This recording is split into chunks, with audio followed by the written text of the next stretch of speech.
All right, so this is the original pyramid model for promoting social and emotional competence and addressing challenging behaviors. So it's pretty similar to the one that we're doing now, that the Pyramid Plus, but the effective workforce, which just means that you have to have whatever company you're working for, you have to have their buy-in. If you don't have their buy-in, it's not going to go anywhere. And then it goes up to nurturing and responsive relationships and high-quality supportive environments. So that is just making sure the classrooms are loving, making sure that you have positive relationships. Like, I don't know about you guys, but if I don't feel trusting of my coworkers, then I'm not going to perform as well. Right, I'm not going to tell them my problems as well. Like, you have to have those supportive relationships. So then that's the promotion, and that is what all children deserve. So then you go up to the next tier, and that's the prevention. So trying to prevent all these challenging behaviors. So these are more for the children at risk, but you still address it mainly to the whole class. But those targeted social and emotional supports. And so just really intentionally teaching them those social and emotional skills that they may not have already, trying to teach them that, and so they don't get to the next level, which is the intensive intervention, which is children with intensive support needs. So that's when behavior support plans come across. That's when PTRYC is implemented, which is the prevent, teach, and reinforce for young children. So that's like very intense. No, go ahead. I was gonna say that's also like when I do new staff training, this is where I say like typically the BHC does the bottom 3 tiers, and while we still do some of the top tier, that's where the interventionist, like now we have an interventionist, and her sole job is the top of the pyramid. And I feel like it's, sorry. No, you're good. Keep talking because I was going to go after you. Oh, yeah. And so that was something that I thought of was like, these are the kids, while pretty much all of them have a behavior support plan, like that now, like that's one of those big changes in our agency that's happened where like now people know what the interventionist is, and like that's, that's only been a job for 4 years.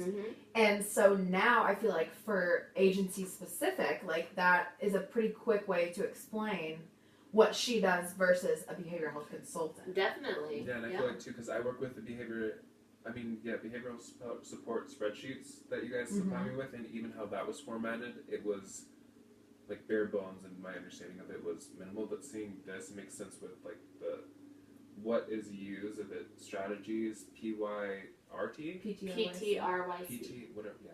Or like ECYES or like BSP, like that makes sense. And then another column has behavioral intervention been in place, yes or no, like is that needing a step to be utilized prior to going on to something else?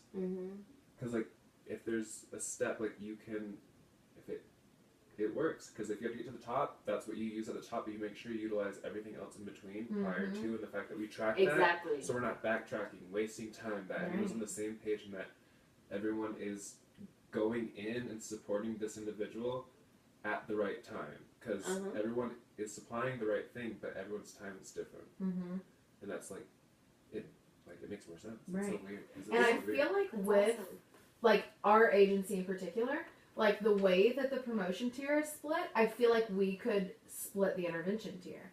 Because at the bottom of what would be the bottom of the intervention tier would be us putting a kid on the BSP and us working one-on-one with that kid the 1 to 2 times a week that we're in there.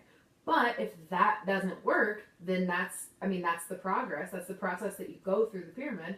That didn't work. Now we go to the tippy top, which is the interventionist. And then that's when it's that one-on-one, like a lot more nitty-gritty. Like they spend, 2 to 4 hours with the same kid. Like that's intensive, and that's something that we can't really do in our role typically. Like for every kid that would potentially need it. Exactly. And that's why it's like so small at the top. It's like, oh, these maybe 5 kids within the whole class. Yeah, they need that. Yeah, it's just like, and that's the thing too, it's like I want to add on to that, because it's like the top, even though it's the smallest portion, it appears to be the smallest in volume, like it has great room and great depth, because yes, that's going to be the finite spot where you utilize whatever you need to utilize in that space, but the amount of people that are needing that type of support is minimal, and that's why it's at the top, because that demographic is typically minimal, and yeah, that makes sense, because I thought it meant something else, and cool. It is Well, cool. look at that. Good thing you're here for this training. Thanks Yeah. for the invite. But exactly, like, all the kids need all this at the bottom, and then some of the kids need some of this, but then it's just the very few. Hopefully, we decrease it as much Yeah, as we 'cause can you with wanna- these interventions. And that goes back to that, like, truly, when teachers are doing pyramid to fidelity, they have fewer kids at the top. Yep. You know, like, there might be, like, one of my teachers that just excels pyramid-wise. Every year, she's fantastic. She had a classroom that she had one kid on a BSP, but it could have very easily, with someone that did not have this background, it could have very easily, like, you could tell the kids that were, like, the copycat type behaviors. And it's like, if this was a less seasoned, like, less pyramid-driven teacher, that teacher could have had, you know, that classroom could have looked completely different. Mhm. That whole climate would just be, it's night and day when they actually have that. Yeah, when they It's- have the resources right. and interventions, and Definitely. 100%. Everyone's on the same page. Mm-hmm.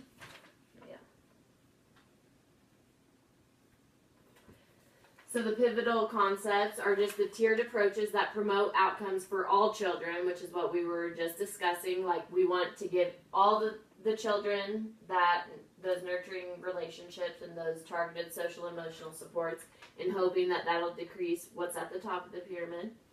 Evidence-based practices, which is just, you know, what we've been talking about, all those research-driven, it's proven to work.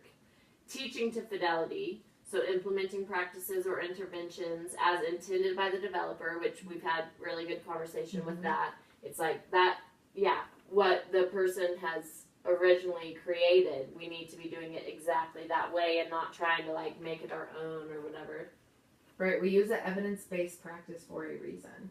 Yeah. Because it is evidence-based. Like, no need to Like, you stray can't- from it. Yeah, you It's can't say no to a number. right, That's, like, exactly. To proven. data, to years of data, totally. Yeah, very important. Scaling up, which once again means bringing the practice or model to more programs and families, so just spreading that awareness of how effective it can be. And then sustainability, which is just continuing to implement that high fidelity implementation over a sustained period of time. So hopefully that's what we're all here for, is to make sure this is continued. So the TAXI definition of evidence-based practices is interventions and supports that have research documenting their effectiveness, which is what Pyramid Plus is all about. Approaches that are linked to positive outcomes for children and families. So I know we really focus on children, but residually, like, families are so important too. It's so important to be teaching these strategies to families too, and just explaining that of why it works, and I just feel like that helps everybody overall when you And- understand the why behind it. Right, and even like the bottom part of the pyramid, like if there's not an effective workforce, like that is going to affect the families. You know what I mean? Like that does not just affect the child, like even just the very base of it, which they might not even typically see it pick up and drop off, No. but they can feel it and they can sense it in the way that their kids' behavior changes and the Oh way yeah. that their satisfaction with their classroom. You know what I mean? Like it really, all the tiers really do affect the families, just, you know, almost just as much as the children. I would Oh say. yeah, 100%. And if we can teach that to the families in that type of way, where it's like, this is what we're doing in the classroom, and this is what you can be doing at home too. Like it all coincides together, and yeah, so important. And then just practices that have been demonstrated as effective within multiple research studies, which is what Pyramid Plus approach is all about. So fidelity of implementation is the extent to which an intervention is implemented in comparison to the intended design, which we've had a lot of conversation about that. Just like, are you doing it the way that they say this works? Tweaking it, this is not the time and place to be tweaking interventions. So the amount of intervention received, dosage and exposure. So how often are you doing these interventions? Like, you can't do it for 5 minutes one day a week and expect outcomes. Like, you have to be doing it constantly. What the intervention approach looks like when it's being implemented, so the quality of it. Like, you have to be sincere in it. You have to be doing it the way it's intended. If you aren't sincere and you're still doing the intervention, it's not going to work as well. So how much participants respond to or are engaged by an intervention. So if kids are not interested in what you are trying to do, then it's not going to be helpful. So maybe that's when you take a step back and really try to understand more of the behavior. And I've had that too. It's like purposeful ignoring doesn't work for everybody. Right. There are kids where you purposefully ignore and then they run out of the classroom. Mm-hmm. It's like, okay, well that doesn't for work. every kid. You Yeah. know, like some kids get triggered by that praise. Uh-huh. Because it's so uncomfortable to them. They have no idea. So maybe you need to take a step back and start a little bit lower than that.